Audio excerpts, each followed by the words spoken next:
Hello, my dear Russian students. Welcome to my channel, Russian teacher Veronika. I am super glad to see you here on my channel. And yes, I am back with a new Russian lesson. And today we will not learn Russian verbs because I think you might be tired of Russian grammar. And today I decided to bring some diversity in our learning Russian routine, and we will talk about baby animals in Russian. This is super interesting topic, and I bet you will learn a lot of new information, useful information, and it will be about Russian lexicology, Russian morphology, and Russian grammar too. Super interesting, I promise. And before we start our Russian lesson, of course, I should announce two things, as usually. First, I would like to say that I'm looking for new students, and if you want to learn Russian with me, here is my personal business email, so you just write me an email and we will discuss prices, times, the program of the Russian lesson. And here I should say that I'm not interested in friendship or in just discussions or free language exchange. No, I'm interested in normal Russian lesson, academical Russian lesson. So you see that I'm quite friendly, but it still will be an academical Russian lesson. So yes, if you want this, write me on my personal email. Then the thing number two is, of course, my gratitude to my amazing supporters, those people who support my channel for years. Many thanks for this, because without your support my channel would never exist. So if you personally, who watch my video right now, wants to support my channel, to support my upcoming next videos, you will find the link in the first comment below this video, and you can financially support my channel, so I would make videos more often. Yes, and now let's talk about baby animals. So the basic rule in this part of Russian grammar says that we have an adult animal, and then we add suffix onak or yonak. I will show you how it works. For example, we take the male cat, kot, then we add suffix yonak, and we have котенок. This means kitten. Another thing that you should know here is that yo, this vowel in Russian language, is always stressed. It is always under the stress. Now let's discuss another animal. Let's take олень. It is a deer or reindeer. And if we want to make a baby reindeer, we would say оленёнок. Yes. Then let's talk about another example here. Let's say лось. And then the same structure, you say лосёнок, baby moose. Okay, this is the rule, but we have another interesting things to discuss here about Russian language. So we have thing number one. This is alternation in the root. So, for example, let's talk about Russian national animal. This is, of course, a bear. Bear in Russian is медведь. And if you want to form a bear cub in Russian language, you must remember about the alternation. Very often the alternates with zh. So you say not медведонок, you would say медвежонок. That's it. Another very popular alternation in the root in Russian language is when k alternates with ch. Examples are right here. Волк, wolf, волчонок. Yeah?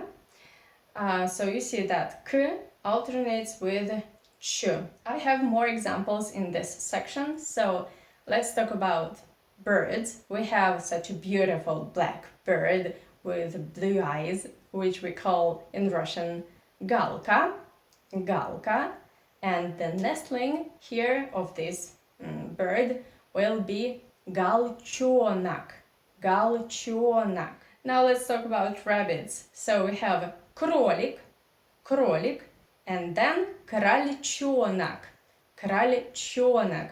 Here you must be a little bit more careful because E here is replaced by soft sign.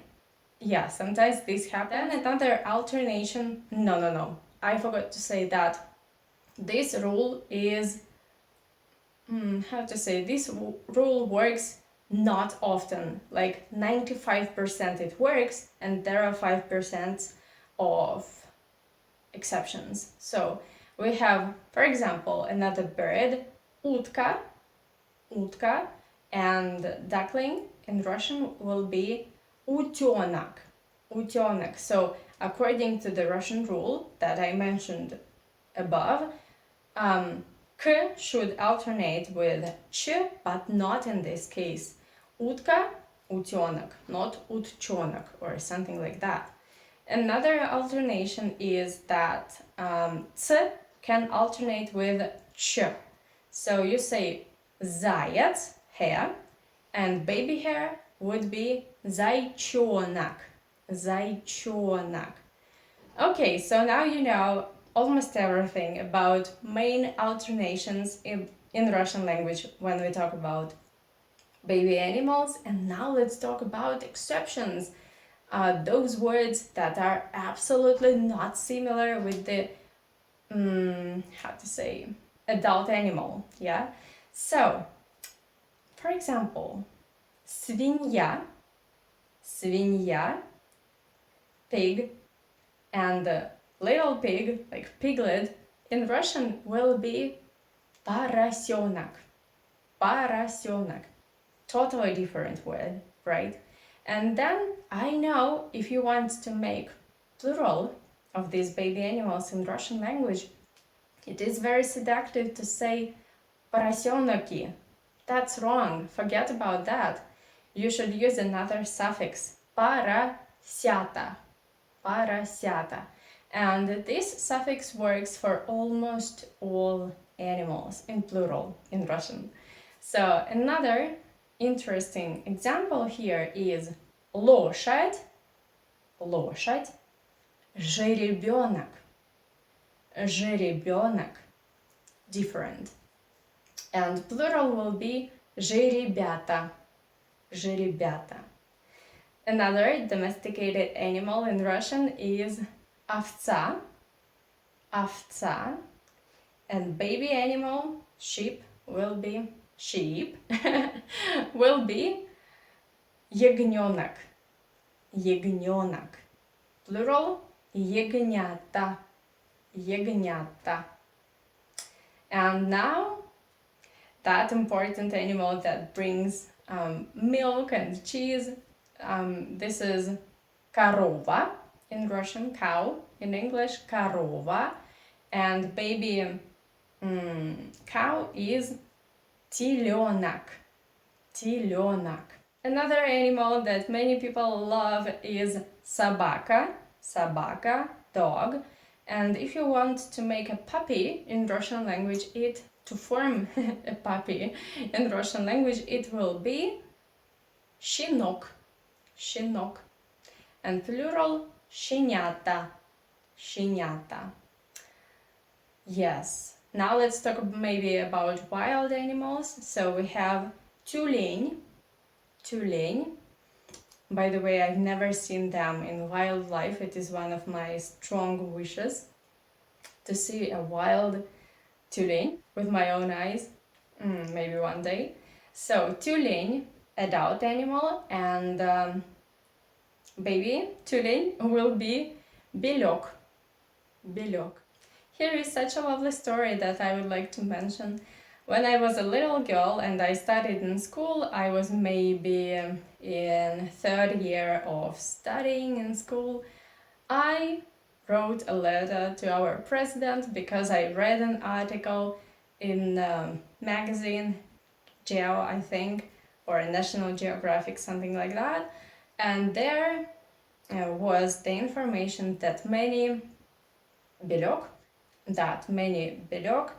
they are in danger because many people hunt them because of their beautiful white fur. And it was such depressing information for me because they looked so beautiful and so unhappy. If you look at belok in the internet, you will understand my emotions. And I walked around the school. I collected signatures of students and teachers. I wrote the letter, stop this situation, don't let people hunt belok. But I don't know. I think that my letter was not even sent to the president. I asked my teacher to do that because I was afraid I will make a mistake. But yes, at least I tried. At least I tried to do something. But here you should also know that not all animals can be formed with the suffix onak or yonak to make baby animal form, because some of exotic and not only exotic animals are difficult to adjust them in Russian grammar. So sometimes, for example, if you talk about panda, you should say детеныш панды. Детеныш панды. So now you know the basic information how to form baby animals in Russian, but if you are not sure, you can always check in the dictionary. So many thanks for watching this Russian lesson, many thanks for your time you spent with me. I hope this was interesting and useful for you in your Russian studies. And of course, hit the like button, subscribe to my channel, write me a comment, this is precious. And if you want to learn Russian, here is my email again. Many thanks to my patrons, to my supporters of my channel, and see you very soon. Увидимся скоро. Пока-пока. До новых встреч.